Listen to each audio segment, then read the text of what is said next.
Well, thank you everyone for joining us today. Prime Therapeutics has been on a journey with Pivotal for a little under a year now. They started off back in April going through something called a dojo. For those of you that aren't familiar with dojos, a dojo is when Pivotal comes on site, works with your operators to spin up the platform, teaches you how to handle the platform as a product, and also pairs with your operators to make sure that you can continue those practices once you leave. So it's kind of instead of paired programming, it's paired platforming. So security has been with us every step of the way with standing up the platform at Prime Therapeutics. And Isung is the IT security architect who was pivotal in getting it going. And she'd like to share some of those findings with you and how we got the platform stood up at Prime Therapeutics to handle the most secure applications at Prime, the Tier 1 applications, which was a major accomplishment for the team. It went live on September 26th, so we're all excited about that. Here's Isung. Well, good morning. We have a nice audience here. And how many people are security professionals? All right, we have some, maybe 10%.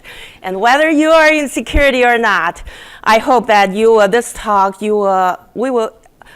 will give you some ideas and thoughts how to secure a Pivotal platform or work with your security organization. Then, of course, I know that the 10%, some people in the 10% of our audience is already an expert in this field.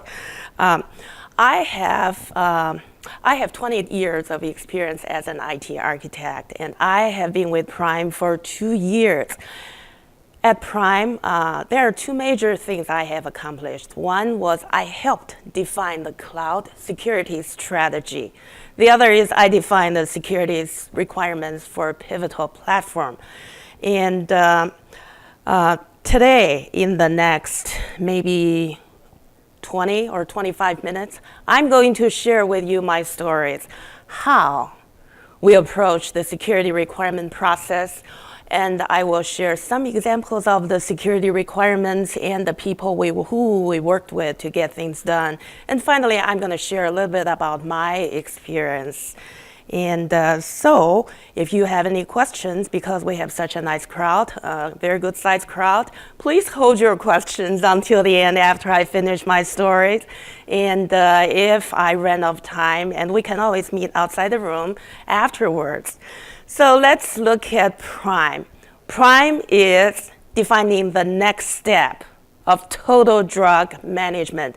And Prime manages millions of pharmacy claims for members, which means guarding people's PHI and meeting the high bar from HIPAA, high trust are all very critical for Prime.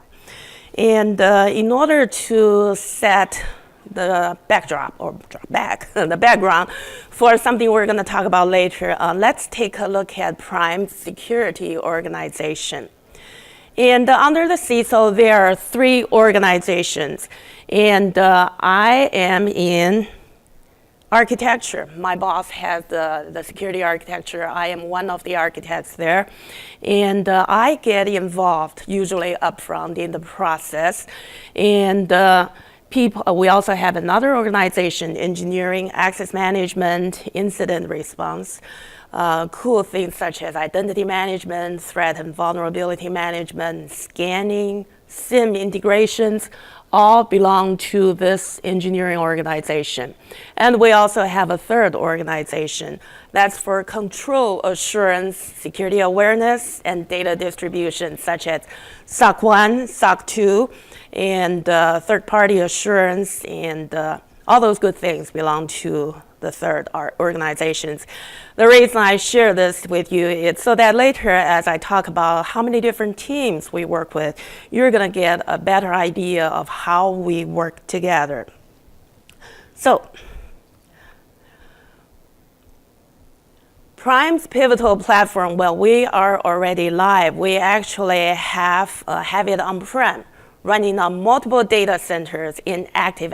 We understand it is quite an accomplishment. And well, kudos to our platform team. And about a year ago, Prime made the decision to bring in Pivotal platform, and we actually deployed Dell EMC VxRail Pivotal Ready architecture. That's a mouthful. And basically, long story short, we have the Pivotal platform as a service running on top of vSphere IaaS. And a year ago, when Prime made that decision, well, for the entire organization as well as for me, we're dealing with a lot of things. And one, we're going to have this Pivotal platform as a service. And two, we're going to have this NSXT, SDN, to support this platform as a service. SDN, the software-defined networks, I'm sure everybody is very familiar with. And underneath that, we have Dell EMC Hyper HCI. And not only that, at the same time, Prime already set the strategic direction that data center is going to be SDN based upon Cisco's ACI. So we're dealing with a lot of the new technologies and interactions of all those new technologies. And of course, the question for myself would be, how are we going to secure those things? And I started asking a lot of questions. I asked so many questions, and Craig taught me a lot.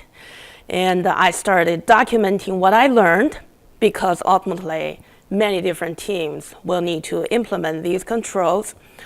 I thought of writing a paper. Did not work out, because it'll be really hard for so many different teams sorting through 30, 40 pages of document trying to figure out what they need to do.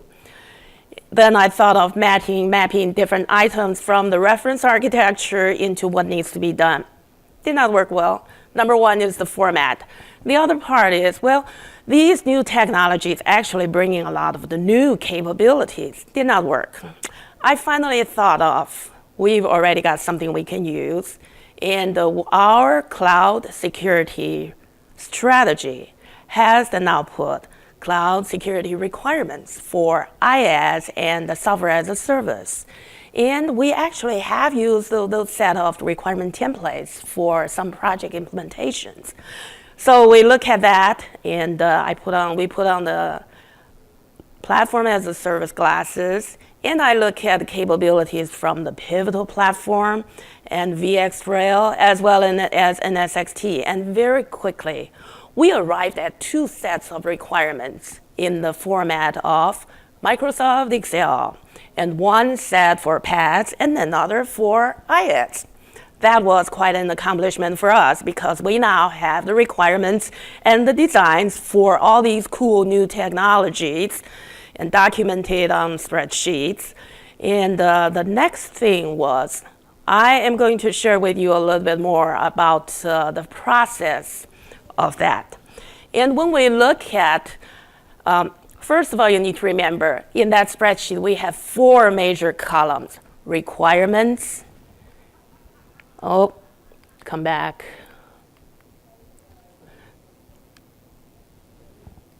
Requirements, designs, detailed designs, and evidence. And we focus to get ready for the dojo, and we focus on getting the requirements and the designs done. And we defined 36 items for IaaS and 33 items for PaaS. And after we got it done, we thought it was a major accomplishment. And of course, over time, we continue to flesh out some detailed designs. And when Craig and I looked at the time we spent, we each, just to accomplish those requirements and designs, we each spent maybe 160 hours. And not to mention the time our platform owner and our enterprise architects spent, and not to mention other experts have spent coming up together of that. So that was a major milestone. And one more thing we did to get us ready for the dojo was Craig started teaching me how to write user stories based upon the spreadsheet, because the platform team is heading toward the Agile arena and everybody is writing stories about what they need to do. So we started writing stories. As a platform engineer, I want to use my secondary account, privileged access account, so that, et cetera, et cetera, et cetera. And we wrote 50 user stories, this size of Post-it notes. And we actually wrote 50 pages of these things. And of course, I made soft copy of those. And very interesting because just last week, a fellow security architect working on the project asked, say, I need some user stories. Do you have some? Sure. I just shipped over those 50 user stories. So glad to see our work is reused. And Craig told me, now that you put those 50 user stories in the bag, and the day of the dojo, you're going to pull those user stories out of the bag and you're going to put them on the board. I remember that, and I did exactly just that. On the day of the dojo, pivots arrived. The first day, they said, indeed, they said, now let's start writing some user stories. And our platform engineers, smartest among the smartest, they start writing stories. They wrote pretty quickly. But I was a little bit ahead of them because I had already had 50 of those in my bag, and I put all those 50s on the board. It was spectacular. And the other part is, well, security was not a roadblock. We actually accelerated the dojo, and we put in so much effort. The pivots actually said, well, okay, it's nice that we now have security requirements and designs. We figured it out. Now let's look at some other parts. So we were an enabler. We were, and we still are, an enabler. And so far we have talked about how. And now let's look at some of the what, okay? And so these items probably look very, very familiar to you if you already have Pivotal Platform running. And if you are considering to run Pivotal Platforms, and these are really interesting ones, and not every one of them. And let's take a look at the secure network path. Well, we looked at, okay, there are multiple user actors. Some are members and some are business partners and some are not within the United States. And do they have any business need to access this platform? And when they do, what do they need this for? So we figured that out and we look at currently what their network path is, and we put security control on top of that. And another example would be microsegmentation. In a conventional data center, it is really hard to implement microsegmentation. Who has implemented microsegmentation successfully without SDN? Anybody? Okay, not very many people. And now we are using SDN. NSXT SDN is going to support and managing the networks for this Pivotal Platform, and that's our opportunities. And Prime has been having a hard time implementing microsegmentation. Hosting firewalls, well, those things are just so hard to implement. And microsegmentation really have the benefit that, okay, if one of our hosts or the segments are compromised, and we can further control to reduce the risk. And because we can put a boundary upon it, and it's not that once they get on our compromised host, they can just go anywhere. And the firewall deployment, NSXT is a firewall. And how are we going to implement the firewall rules? Are we going to implement on the edge distributed firewalls? Well, it all depends upon how you implemented your IaaS from the network perspective. And logging and monitoring, and that's a cool thing because the Pivotal Platform, I'm sure you all know that Pivotal Platform generates a ton of logs. And I heard the chuckles there. And before we implemented logs, we heard people actually, the whole thing screeched to a halt. And when we started, well, we did run out of disk space and we needed to get more disk. So those are some of the security requirements. And here are more examples about the security requirements we defined and implemented. Identity and access management. How do we control platform engineer and also developer access? And we do want to scan the code before the code is pushed to our platform. If we secure everything on the platform, but the code is not secure, no good. So, and that gets into like other aspects of the DevOps cycle. So those are some of the examples of the security requirements we have defined, and I certainly will not go through all 33, all 36 of them. So these are the examples of the what. And earlier I mentioned that we worked with a lot of teams. It's not just Craig and me, our platform owner and our enterprise architect. We work with a lot of teams to get things done. And actually, as the platform has gone live, we actually have captured evidence of our security control implementation. And thanks to many of those teams you're about to see, and allow me to acknowledge them. And first, of course, would be our platform team. And after, they are now the expert of our platform inside out.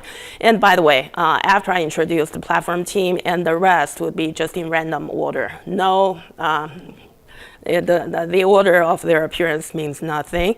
And certainly we have our Scrum Masters to make sure that we get things done. And Craig also pulled in a lot of the different SMEs from the Pivotal platforms. And we certainly need expertise from the outside on VxRail, as well as NSXT. And back to Prime. Our network folks, they're the expert, they are the brains, and also put in the data center SDN, and also they now manage the NSXT for us, and they also provide consulting in general on the network portion. And hosting team, they make VxRail a reality, and they provide the vSphere expertise. And application developers, the whole thing is for them. So they need to understand our process, how they can get on, and how they use the tools. And developers will need all the tool supports, like what about Jenkins? We actually do use Jenkins. And what about the code repository and all those good things? And also, IT middleware. We use SAML 2.0 federation, and we need our IT middleware to configure federations. And security identity management, this is why I started showing that security org chart out of the gate. Security identity management is in security, but not on the same team with me.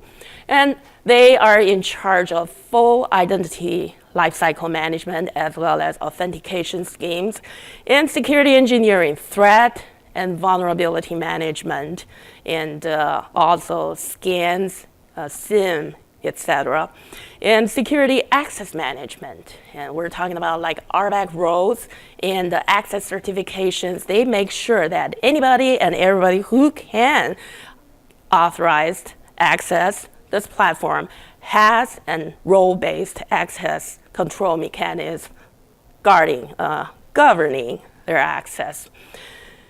And also incident response. We actually loop in our incident response team because we like to get their thoughts. And in the past, whenever they investigate an incident, what kind of information they would need. And on top of that, they need to know this new cool thing is here. And lots of applications will be running on this. And lots of workloads will be supported by this platform. So they need to be aware of this. Last but not least, security GRC. And the security GRC basically are our people representatives from our controls assurance, security awareness, and also data distribution teams. So we worked with a lot of different teams in security, and outside of security, so that we can complete our work and our mission. So far we have covered how we arrived at our security requirements and what some of the security requirements are, and also who we work with. And you probably wonder, okay, now you have the Pivotal platform. You guys are covered in some aspects of this DevOps cycles, and where are you guys at with DevOps, CI/CD? Well, we do have continuous integration for a long time, but as far as DevOps in general and also CI/CD together, those are still new paradigm for us. And because it is new paradigm there, I'm not talking a lot more about it. And so far we have covered the how, the what, and the who, and about the security requirements implementation for the platform. And so for me and for the organization, it was a lot of new things to learn, a lot of new people to meet and work with. And on top of that, Prime actually has been going toward Agile so that Prime IT can meet the business agility. And from our daily work perspective, lots of changes. Used to be schedule, now we're talking about priorities. And we had projects, but now it is products. And used to be every project team met once a week, and it is now daily stand-up. Well, actually, it would be nice if the morning stand-ups can have WebEx. That can really help a lot. And we started seeing all kinds of Kanban boards showing up with Post-it notes in all shapes or forms. And project managers are now Scrum Masters, fire drill sergeants. And for me, with all that, if you ask me what I think about Agile, and actually I did not know that I was in Agile until like several weeks ago. People say, hey, you know, we've been in this Agile for a while. What do you think about this journey? And that's when I lifted up my head and I started thinking. And after a while, after some thought and consideration, I realized I now have a lot more opportunities to work with people more closely instead of meeting with people once a week. I now meet with people more often, and I now am more in the mode of just going to people's desk and talk through a matter. And that's a good thing because I start appreciating people for their expertise, knowledge, dedication, and even styles. So if you ask me what I think about Agile, I think it's good. And how are we doing with time? Well, okay, we have 5 minutes left. I want to make sure I conclude. And so if I conclude what I think about this entire journey, certainly I think the product model has been helpful because it's no longer project's done, everybody's gone, nobody can implement anything more. Well, we continue to improve security. Oh, I just realized that we still have 10 minutes. Thank you very much. And maybe we do have some time for questions. And the second conclusion I have would be, I realized that a lot of security controls are now implemented by the platform team and many other teams. It's no longer the security team. We have the tools and we go deploy. And the benefit, the good side about that would be, well, now instead of people verbally saying security is the responsibility of everyone, now everybody actually is implementing security. And that is great. And also, earlier I had shared that Prime is really has some very high standard of security because of we need to guard PHI, HIPAA, high trust, those standards. And we did put in a lot of the effort implementing security. And I'll share some statistics with you. For the release one that went live, and we have 220 user story points. Well, story points based upon each story's effort as well as risk. So for release one, there are 220 story points, and 93 of those are on security user stories. That means basically 41% of the efforts was dedicated for security. That was pretty high standard. And when people say if you talk about DevOps, you need to have DevSecOps. Well, we have a platform, and I can say we do have platform security because of what we have collectively done. And finally, I thought about this. A year ago, when Dave Fugerberg, my boss, assigned me to work on this, the work was really cut out for me. I had a ton to learn, and there were so many new people I have not met with. And now looking back, I did learn a lot, and I have met with and worked with many different people.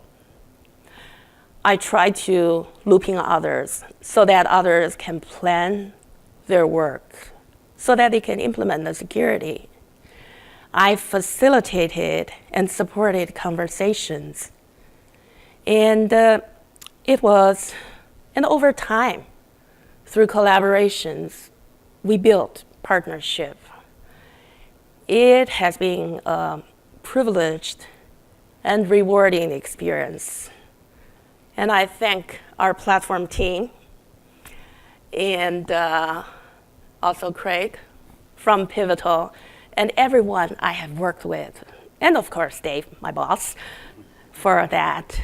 And I'm having a wonderful time. Okay, looks like we do not have a lot of time left, but I urge you, CLCC, continue to learn Pivotal Platform. Continue the conversations with your partners, whoever they are. Last but not least, find someone to spearhead the connections between your platform and your security organization. Thank you for listening to my stories.